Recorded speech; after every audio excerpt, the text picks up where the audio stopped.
So this is a real excitement. You've met Matthew Brady. Matthew, don't run away. Come over here and tell us what you've been doing today. So Matthew is the young man that has the portable sawmill I bought years ago. Do you confess to that? Yes, I Oh, sure okay, good. So I ran it with a 292 straight 6, and it barely did it. And then somewhere between the time I got rid of it and Matthew ended up with it, what'd they put on it? Somebody put a Chevy 350 pickup engine, so 4-barrel stock as far as I can tell otherwise. Which you would think would make all the horsepower in the world. You might think that, yeah. But it torques out, right? It just doesn't do it. Just runs too high RPM with the transmission on it to make the torque that the blade needs to keep speed up. Yep, and maintaining constant speed in the cut is one of the 5 or 6 key things that has to happen on a circular mill. So look what he went up towards Portland and got today. Look at that, my friends. What is this, Matthew? It's a Detroit diesel 471. A 471 Detroit. Now that, I didn't know anything about these, and I still don't, but this is a GM product, right? Yep, yeah, it's got GM cast right there in the block, and so 1930s technology, 2-stroke diesel, only has exhaust valves in the head, has ports in the cylinder for the intake on it, so. Okay.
I think it's been about 5 months, 4 or 5 months since I've been down here to Matthew Brady's sawmill.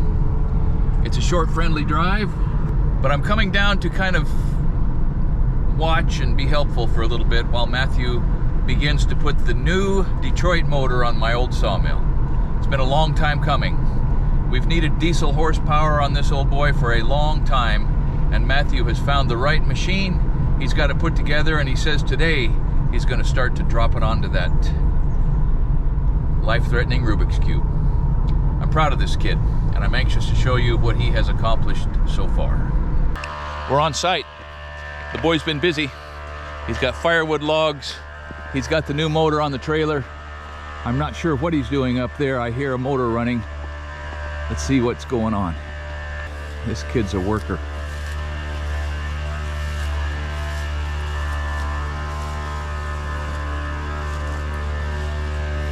What kind of strap holders are those? Look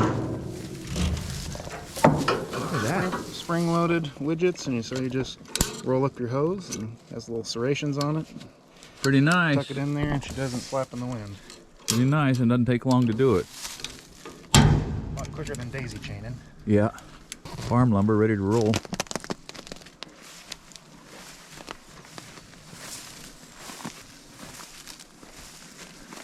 Covers the belts. Keeps the sun off part of it. My old mill is very happy here. This thing would just have to be the most valuable player. How much does this weigh, Matthew? 13,000 pounds. 3,000 pounds heavier than mine. So you picked this thing up in December, yes? Yes. Up north somewhere again? Yeah, just north Canby, almost to Oregon City there, kind of southeast. So what's that, 200 miles from here? Yeah, something like 230 miles from here? Couple-hour drive. And you looked for quite a while to find the right Detroit, right? Yep, it was kind of, you know, keep my eyes open, not really like searching hard for it, but just kind of wait for an opportunity to come along, and found a guy that was cleaning out a shop, wanted to make some space, and had a good price on this, and it's turned out to be as good as you could want for a used engine like this. Runs like a top, fire dried up. First time I put fuel and a battery to it. So. Okay, so how did it spend the portion of its life that you know anything about before you got it? Do you know? So the guy bought a grader, and his story was that it came from I think an ex-ODOT grader based out of Oregon Department of Transportation. Yep, based out of Eagle Point, so south of here an hour. Uh-huh. He got it, and the grader chassis was completely wore out, but this motor ran great. So he pulled it, and he had some project in mind for it. I don't know what. I see. So yeah, it was either a Clark or a Champion grader. I don't remember which. So. Okay, and so you said he had that it just sitting on a pallet, strapped down with metal banding, just the engine itself, and then the radiator and grill were kind of separate, sitting there, and a few other pieces, muffler, drive shaft. So you started into this hoping that it was going to be as good as you hoped it was, and Yep. what did you discover as you've been doing? Because you've done a lot of work here. Yeah. So to first to even get it running, pulled the valve cover off of it. That's kind of a cardinal rule of Detroit diesels, is you pull the valve cover and make sure that the injectors aren't stuck before you start it up, because they can stick, and when they shut down in the full fuel wide open position. So you crank that thing over and she shoots to the moon, bounces off the governor, and it gets exciting. So and the injectors were stuck on it, but a little, they were a little bit of lubrication and tapping with a hammer lightly, and that got that freed up, and got fuel lines in it. So the injectors, I'm not seeing injectors on the outside of this like on a lot of the diesel engines I'm used to looking at. Right. So with two-stroke Detroit diesels, they're a lot different than most other diesels, where the injectors are entirely driven off the valve train. So underneath the valve cover, where you would have lifters actuating your exhaust valves and intake valves, like in a gasoline engine, all you have is injectors and exhaust valves. And it's all underneath this all cover. Underneath this valve cover. So with a Detroit diesel, there's no like injection pump that's providing high pressure fuel to the injector. All of that pressure is made in the injector itself. Okay. And so that's all driven just off a camshaft, runs on the engine. So they're very simple. And that's good. Yeah. Simple's good. Simple is good and long lasting. This engine's probably from the 1950s, I would guess, from what I've been able to determine from the block number on it. So how many horsepower are you going to get out of this thing? You can get 150 out of them, I think. Wow. Depending on what, you can put different size injectors that put more or less fuel into them. That's at least twice as much horsepower as this mill has ever had on it since you have had anything to do with it. Yeah, and so quite a bit more torque. And okay, so and torque is the important thing when you're cutting logs. So yeah, torque is different than just horsepower, and diesel torque is almost as good as electrical torque, right? Yep. So yeah, this will have a lot longer stroke than that V8 would, so you've got a longer throw. That explosion in the engine is actually acting on the crankshaft, so, and it's firing every revolution. That's why it's a two-stroke diesel, so it's a stroke up, a stroke down for every explosion of power in that. Whereas with a gasoline engine or a four-stroke diesel, it's up, intake, drawing air in, compression, fire, opening that up, exhausting, pressing it back out. So, kind of an intermittent surge, and this is a steadier. You have 4 strokes of that piston up and down for each power stroke. With this, you have 2 strokes, so thus 2-stroke. Got it. Engines. Same principle with like your 2-stroke weed eaters or chainsaws, anything like that. Similar to the difference between 3-phase power and single-phase power. Right. A more consistent push. And so that's why you can make more horsepower per cubic inch in theory. Get everything else being equal with a 2-stroke. Cool, I had no idea. Whether it's gasoline or diesel. This mill has needed this motor since 1980 when I started building it. So the moment of truth is, to settle this down in, he's got 2 or 3 bearing locations up against the mill, all done with tape measures and ingenuity and a welder. Let's see how we go. Number 1, setting this thing out there quite a ways, a little bit nose heavy, and number 2, bringing it into the right spot. Fingers crossed. Hey, just a second. So pretty slick. He put these top tabs in here, so he's got some way to settle down Then we have a scribe mark somewhere, he tells me. So we'll be lining up between these bolt holes and these bolt holes. Bring it to me.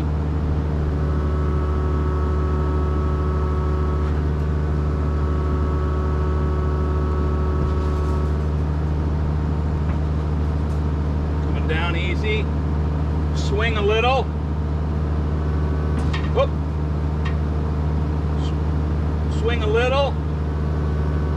Good. Settle her down a little more.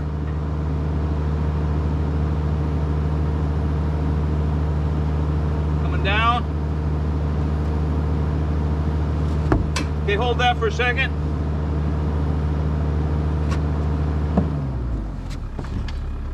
So how you feeling about where we're at right now, Matthew? I think it's looking pretty good, so all my best laid plans might be coming to fruition here. So got a little bit of interference, or maybe it's intentional between that should, block. It should just rest. These are both 6-inch channels, so they should both rest on here. Okay. On that block. And the other side is hanging on the ear. Yeah. Had to space this out because I didn't want to torch off this bracket that you'd had. Oh, I see. On there, so I've got a little bit of blocks. That matching spacers both there. holes are drilled through. Looks like the front of the motor's going to come up a little. Added the ears, just belt and suspenders Smart. kind of thing. Smart. So. Okay, and your clutch mechanism is convenient. Need to grab a level and see what we need to do blocking this up. Looks like we may have to dig that pad down just a little, maybe. Should be real close. And just block it up to get the engine level. Oh, good work. All right, where are we at, Matthew? So looking at it, we're just a little out of alignment with the old holes on the frame and the new holes I drilled. So you're quite sure? Can't quite see it from the outside probably. What scribe line were you talking about? So there's a scribe line here on the frame, and the paint job may have obscured it. But centered across this span probably is that. I mean, they're holes. It could come my way just a half, 3/4 of an inch really. Uh-huh. But got a hammer and a block of wood can fix that real easy. Yeah. So okay. at least get something in here and I can fiddle around with getting these. And it may just be the one hole over here. Well, the holes I put in were put in with a cutting torch. Yeah, so. I didn't have a drill press when I built this thing. So close. And they got a little paint in them to bind on it. So. Okay. All right, time for a hammer.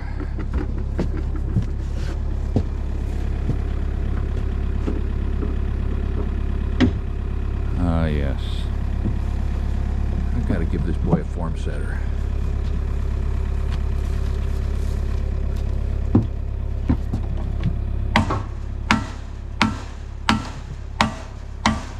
That's a little bit better alignment. Can't tell. Nose. And if we get it, just a couple bolts in it and then block up the front, so yeah, we'll just it's held. Run a bit through there and probably break a corner off of it. Yeah. Or break the bit. Yeah. Or break your wrist. Well, probably not that. Look at that. Keep binding down there. I think if we get this lifted up, that may bring that You want to try to twist that in? line. Hold that. Do a little more of that.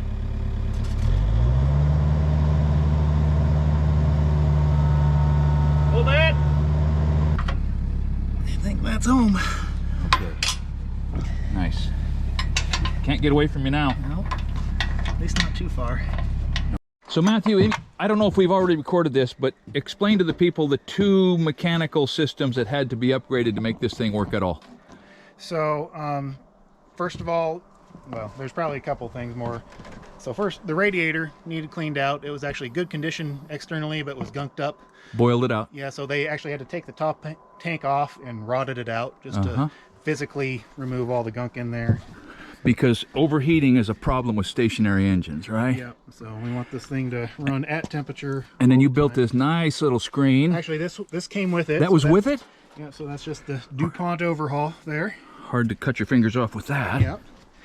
And then when I first attempted to get it running, had to take the valve cover off, just make sure that the injectors were freed up because that can be a problem when Detroit diesels Okay. sit for long term. So these ones were stuck, so it was a good thing I did that first. Valve cover off. So, yeah, valve cover off, just a little tap, tap, tap, and some penetrating oil, and they freed back up. Nice. And then had to replace the fuel pump on it, so it had been had an electric fuel pump put on it here at some point. So yeah, because normally the mechanical pump would go down here off of the blower on it, Right.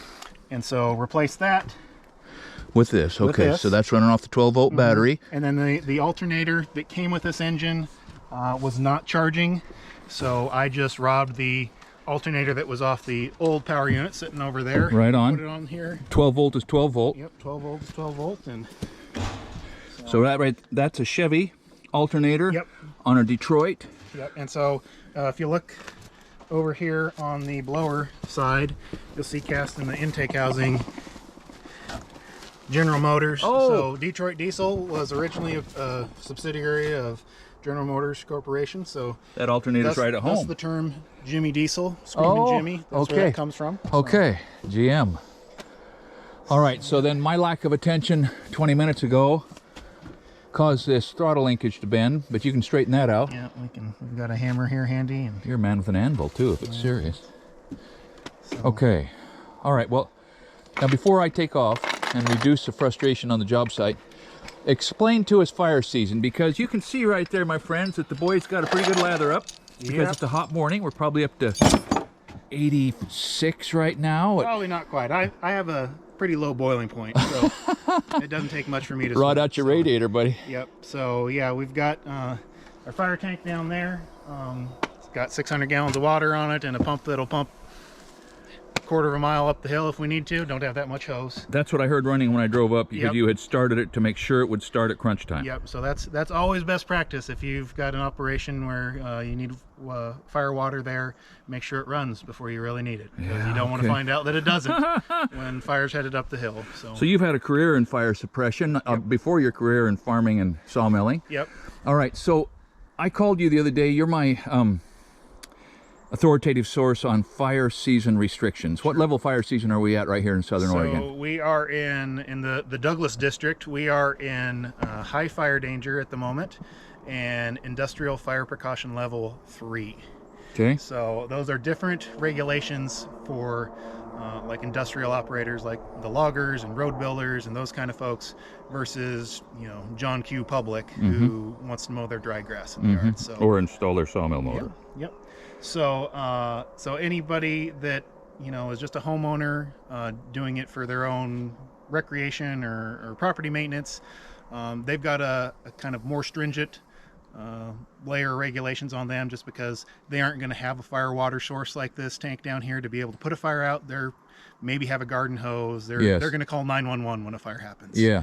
Whereas with the industrial operators, the expectation is, they may have some training. They're going to have this fire equipment. They may have, equipment that can construct fire line around a fire. So they're allowed to work for longer hours during the day because they have those things and have some experience possibly. So. And what are the hours of operation now for people like that? So for the industrial operators, the cutoffs are usually 1 o'clock. So those change as you go, as fire danger increases. So you go from IFPL 1 to 2, 3, and then 4 is an absolute closure where nothing is allowed. Yeah. So those ramp up as temperatures rise and humidities drop and fuels dry out. So. And you don't need to be fighting terrible fires very many times before you recognize the wisdom of these restrictions. Yeah. So it's better to be prepared and be cautious and not go there. Not get your name in the paper. Yeah. So. Well, Matt, thanks a million. I am personally grateful that you've gone to the trouble and the exercise of getting this motor on here. And my friends, next time we come down here, we're going to see my old sawmill smoking with a Jimmy Diesel. I can't wait. Well, that's it for this visit to Matthew Brady's sawmill on Matthew Brady's family's Century Farm. But I just want you to know that we're coming back. We're going to be down here from time to time because of his generous disposition, and it'll give me a chance maybe to share a little more with him of what I learned the hard way back in the 80s, 70s actually, and 80s when I built this thing. But part of Matthew's efforts to make a living off of a farm that's been in his family for over 100 years is his social media footprint. He has an Instagram account and a web page with some occasional blogs. I'll put the contact information for those efforts into the notes of this video. And you'll see me down here again soon enough.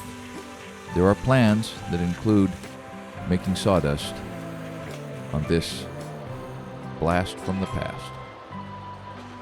Thanks for watching, Essential Craftsman, and keep up the good work.